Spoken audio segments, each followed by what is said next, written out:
किसी भी शख्स को हक नहीं है कि वो किसी की धार्मिक आस्था को ठेस पहुंचाए। आए दिन आप देख रहे हैं कि पूरी दुनिया भर कभी बाइबल के साथ गुस्ताखी हो रही है, कभी कुरान के साथ गुस्ताखी हो रही है। और अगर हम पास्ट की बात करें तो यहां तक कि भारत के अंदर या भारत के बाहर भी इवन की भगवत गीता जैसी जो सेक्रेट ग्रंथ है उनके बारे में या तो गलत बोला जा रहा है या तो उनको नजरे आतिश किया जा रहा है, उनको जलाया जा रहा है। भला ये किस किस्म का मैसेज है? वो जाहिल लोग, वो इस इंसानियत के दुश्मन जो हर वक्त ये प्रयास कर रहे हैं कि पूरी दुनिया के अंदर एक टेंशन का माहौल रहे, लोग आपस में लड़े झगड़े, उनको तकलीफ मिले, ये ऐसा क्यों कर रहे हैं? और सबसे बड़ी बात आज की जो सबसे बड़ी ब्रेकिंग न्यूज है आज की डेट में, स्वीडन एक कंट्री है यूरोप जिसकी कैपिटल स्टॉकहोल्म है, वहां पे एक बार फिर कुरान, हॉली कुरान, कुरानी मजीद जो मुसलमानों की सेक्रेट किताब होती है और जिसे पूरी दुनिया के लोग जिसकी इज्जत करते हैं और जिसके अंदर जो पैगाम है वो इंसानियत का पैगाम है, उस किताब को एक बार फिर नजरे आतिश किया गया है। अब क्या होगा भला, ये उन्होंने सही किया या गलत किया, ये तो पूरी दुनिया के लोग अभी जो इसे कंडम कर रहे हैं, बता रहे हैं कि ये जो उन्होंने किया ये बिल्कुल इंसानियत को तार तार करने वाला, ये जो उन्होंने एक्ट किया है, जो इन्होंने अमल किया है, ये बिल्कुल सही नहीं है।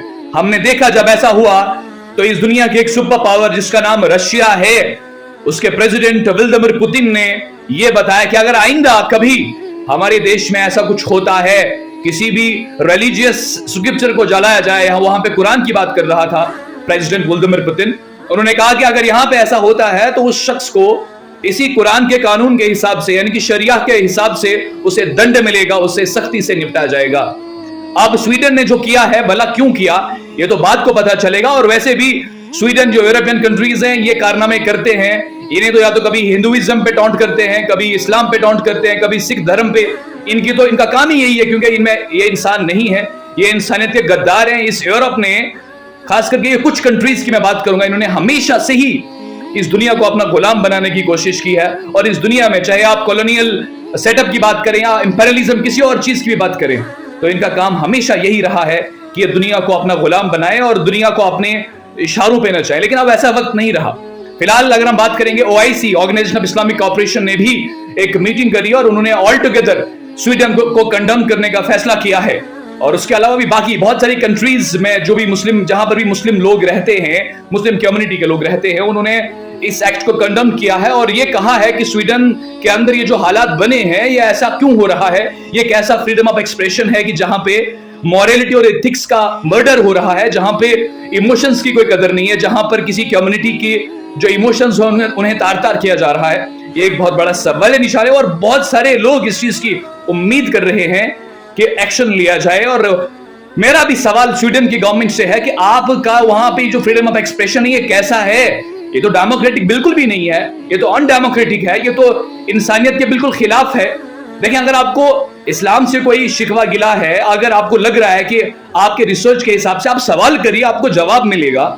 आप सवाल रखिए, आपको जवाब जरूर मिलेगा क्योंकि जो इसके मानने वाले हैं वो जरूर आपको जवाब देंगे इसको। लेकिन इस तरीके से किताब को नजरे आतिश करना एक बहुत बड़ा सवाल निशान है और पूरी दुनिया के लिए खतरा मंडरा रहा है क्योंकि बहुत सारी ऐसी ताकतें हैं जो ऐसे जो अमल होते हैं उनका गलत फायदा भी उठाते हैं कभी कभी, क्योंकि इस्लाम इस चीज की इजाजत नहीं देता। Islam is a religion of peace, जहां तक मैं जानता हूं, जहां तक आप लोग जानते हैं और आपको जानना भी चाहिए कि इस्लाम ने हमेशा पीस और प्रॉस्पेरिटी की बात करी है। कुरान एक नुस्खा है, ये एक प्रेस्क्रिप्शन है कि आपने उस पीस को, आपने उस प्रॉस्पेरिटी को, अपने डेवलपमेंट्स को कैसे कैरी करना है।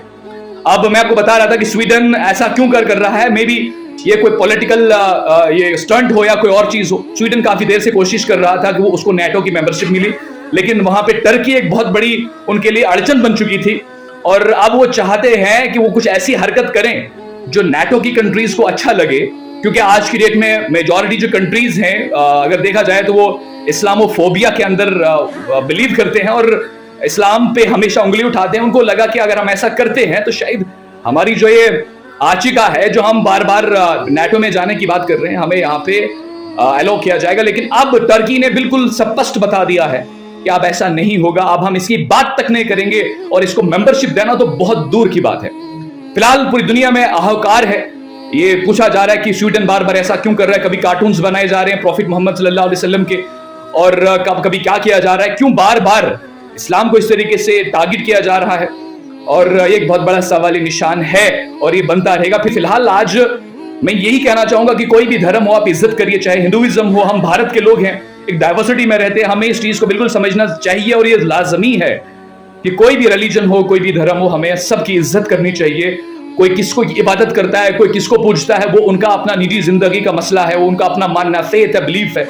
आप रिस्पेक्ट करिए, इज्जत दीजिए, तो आपके धर्मों को भी इज्जत मिलेगी। आप अगर इज्जत देंगे तो डेफिनेटली आपको भी इज्जत मिलेगी। ये गिव एंड टेक का प्रोसेस होता है। लेकिन जो स्वीडन बार बार कर रहा है ना, ये बहुत बड़ी गद्दारी कर रहा है, पूरी इंसानियत का मर्डर कर रहा है और ये नाकाबिल कबूल है और हम इसकी बिल्कुल कड़ी निंदा करते हैं और हम नहीं चाहते हैं कि आइंदा ऐसा हो। फिलहाल स्वीडन मुर्दाबाद, इंसानियत जिंदाबाद, कुरान जिंदाबाद। Thank you so much, God bless you all.